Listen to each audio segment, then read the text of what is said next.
21 parole per definire l'arte, la bellezza, la contemporaneità del saper fare artigiano, quel made in Italy ammirato in tutto il mondo. A Venezia e non a caso in una villa veneta l'anteprima dell'abbecedario del Made in Italy, nuovi linguaggi dell'artigianato, edito dalla Fondazione Germozzi, racchiude in 21 parole, una per ogni lettera dell'alfabeto, la storia, l'identità, il valore, il approdo al digitale, la sostenibilità e l'innovazione. Un vero e proprio manifesto del quale gli stessi artigiani si candidano a diventare ambasciatori in Italia e nel mondo.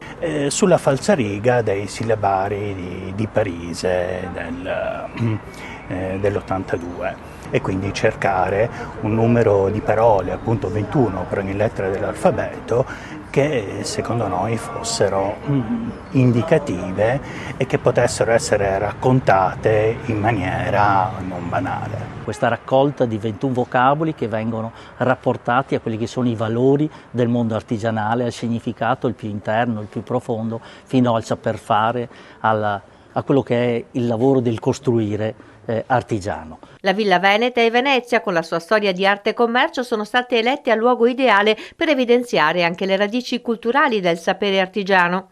Bisogna considerare che la Villa Veneta è stata fin dall'origine un'impresa vera e propria nella quale si faceva cultura d'impresa.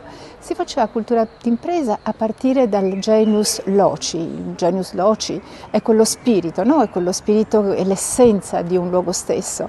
Si è creata una vera e propria civiltà di villa in cui si coniugano bellezza, architettura, paesaggio in un linguaggio ideale, in un dialogo tra l'opera umana e la natura. Credo che l'artigianato veneto e anche in particolare quello veneziano sia un artigianato riconosciuto in tutto il mondo da molti secoli e la sua bellezza è che è riuscito sia a mantenere la tradizione ma anche ad evolversi nel tempo e soprattutto anche a trasformare alcune fabbriche come erano l'Arsenale, che erano delle fabbriche innovative in quel periodo per la realizzazione delle navi, si sono trasformate ora in qualcos'altro, in un settore di servizio, che anche il servizio fa parte del Made in Italy, infatti è cultura, è salone dell'alto artigianato, è nautica e questa è un po' la rivoluzione di Venezia che rimane sempre nella tradizione ma sempre pronta ad evolversi.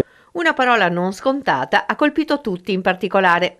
La fatica è il vocabolo che maggiormente mi ha colpito perché parte dall'esempio di un albero particolare che cresce nelle montagne della California. Ecco che alla fine questo albero che cresce tortuoso, con molta fatica, però riesce a sopravvivere a tutte le intemperie, a tutte le difficoltà. Il nostro mondo è molto simile.